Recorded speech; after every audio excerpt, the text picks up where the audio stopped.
物静かで落ち着いているシュガと、太陽のように明るい、みんなの希望 J-HOPE。二人は、シュガと J-HOPE を合わせてソプと呼ばれています。一見対照的な二人に見えますが、実は、シュガと J-HOPE はとても仲良しなんです。そんな二人の距離が縮まった感動的なエピソードからお疲れ様ソングが誕生した経緯と、ソプのこの先の活動計画について紹介していきます。ソプはどんなコンビ？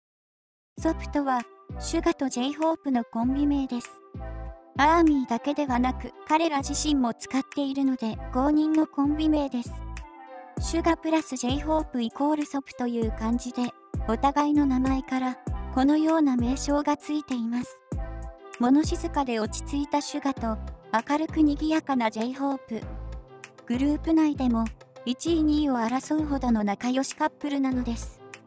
正反対な性格をしていますが、2人は年上組ということもあり、安定した穏やかな雰囲気があります。J-HOPE の明るいノリにシュガが合わせることもあれば、シュガの落ち着いた雰囲気に J-HOPE が合わせていることもあり、その都度バランスがよく取れた関係です。シュガは自分に厳しい一面のある J-HOPE のことを気にかけていて、J-HOPE もシュガを本当のお兄ちゃんのように頼りにしています。落ち着きがあるシュガは、できる限り低電力で動こうと考えていて、曲作り以外は寝ていたいというタイプです。そんなシュガにとって明るい J-HOPE はエネルギーをくれる充電器のようといったこともあります。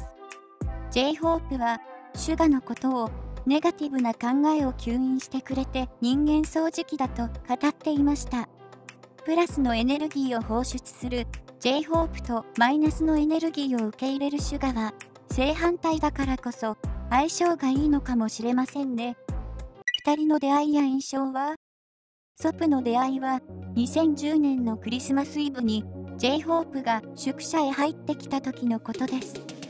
緊張と期待が入り混じった J-HOPE が練習生の宿舎へ行くと、シュガがパンツ一丁でうろうろしていたそうです。上京してきて慣れない生活のため、J-HOPE は夜にリビングで毛布にくるまって寝ていました。そんな J-HOPE を見て、部屋で寝ろよと一番初めに声をかけてきたのがシュガでした。一見クールで塩対応だと言われるシュガですが、宿舎に入ったばかりの J-HOPE にとってはたまらなく嬉しい気遣いだったようです。思いやりのある声をかけてくれて嬉しかった J-HOPE ですが、思わず大丈夫です。ここは快適ですと答えたと語っていました。BTS の旅行バラエティ番組、ボンボヤージュ2でハワイでメンバーへ手紙を書きますが、J-HOPE がシュガへ宛てた手紙でもこのことについて言及し、田舎者の僕にとって救世主のような存在でしたと話しています。シュガの次に宿舎へ入ってきたのが J-HOPE だったので、シュガも J-HOPE のことが気になっていたようです。お互いソウルに上京してきて、不安や期待を共有し、時にはメンバーとして、時には兄弟のように一緒に支え合ってきたのでしょうね。ソプの仲良しエピソード。一見正反対なコンビのように感じますが、お互い相反するからこそ心地よいのかもしれません。二人は以心伝心しているのか、トイレの個室でシュガがため息をつくだけで J-HOPE はシュガだと気づいたこともあるそうです。さらにシュガが何も発しなくてもドア越しにシュガが立っていると J-HOPE にシュガヒョンと言われて驚いたと語るシュガに対し J-HOPE はその場の空気が一気にシュガと漂っていたそうです。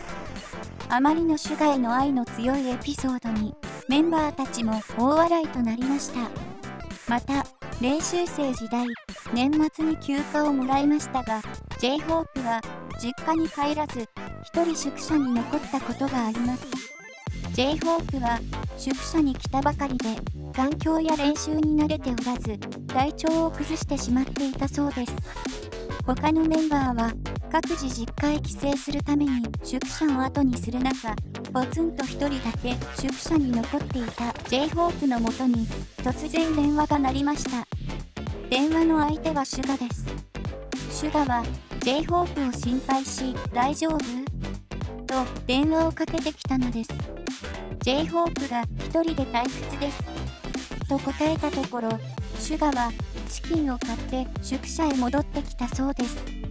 J−HOPE を心配したシュガは予定より早く宿舎へ帰り、J−HOPE と共に過ごしました。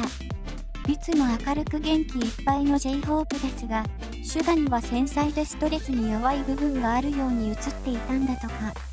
当時を振り返って J−HOPE は自分が女の子だったらシュガのことを絶対好きになってましたと告白しています。そんな2人はお揃いのジャージを持っています。海外のスケジュールでもいつでもソプが何かできるように常にスーツケースに入れて持ち歩いてるそうです。はじめはオレンジだったジャージですが、2018年には緑バージョンも追加されました。胸にはハングルでソプの文字が入っています。背中にはハングルでファゲジャントと入っていますが、これは2人の出身地の境界にあるファゲミャンで行われる市場のことを指しており、生まれの違うシュガと J−HOPE が一緒に作り上げる生放送などのコンテンツをファゲジャントと呼んでいます。2015年に放送したのが初めてのファゲジャントでした。2人でフェイスパックをしたり、鼻でリコーダーを吹いたりと、ソプの自由さが伺えるコンテンツになっています。ゆるさと面白さが癖になると、アーミーにも大人気の放送となりました。2人は年を取ったら、ソプでディナーショーをやりましょう。僕たちの目標は長く長く、ちょっとずつ。その時も、このジャージを着ているかな？その時は、もう少しレースとかつけてグレードアップしないと、いろいろリフォームしましょう。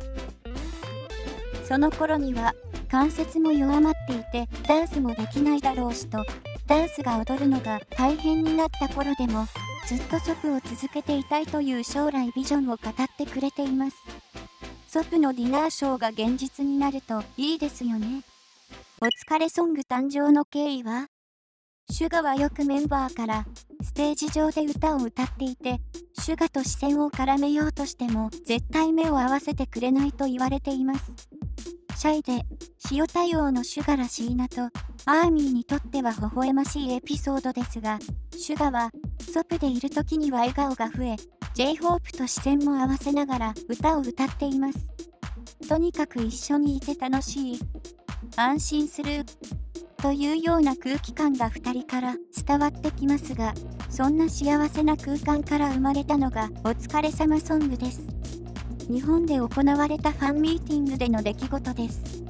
舞台から降りた J−HOPE は即興で歌を歌っていました。その歌を聴いたシュガはこれはいけると思い誕生した奇跡のソングです。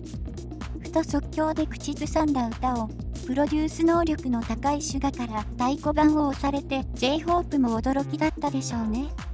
その時にシュガプラス J−HOPE でソプというユニット名を作り2人で歌うことになりました。シュガのマイナスなエネルギーと J−HOPE のプラスなエネルギーが充電と放出をし合っているかのように、ソプの姿を見ている人々にエネルギーを送っているように感じられます。バンタンボムにはソプがお疲れソングを練習する動画が公開されていました。歌詞を一生懸命読み、ひたすら動きと曲を練習するシュガはなかなか覚えられない様子です。それを指導する J−HOPE にこんなに練習してミスしていたらと言われたり、 RM にもミスしたらデビューステージが引退ステージになるんじゃないなどと言われていました。シュガは覚えることがたくさんで、とりあえず自分のパートを把握するのに一苦労なようでしたが、さすがソプ。最後は息ぴったりの姿を見せてくれました。日本語の歌詞なのに発音もよく、練習をたくさん積んだことがよくわかります。まとめ、いかがでしたか？今回はシュガと J−HOPE のソプについてをご紹介しました。練習生時代からシュガは J−HOPE を気にかけ、それを J−HOPE も嬉しく思っていました。陽のエネルギーと陰のエネルギーの組み合わせが見事にマッチして、お疲れ様ソングが誕生し、ソプが結成されました。ソプとして長く続けていきたい。将来ディナーショーをやりたいという思いを語ってくれたシュガと J-HOPE。とても幸せになれる未来のビジョンが聞けて、心が温まりました。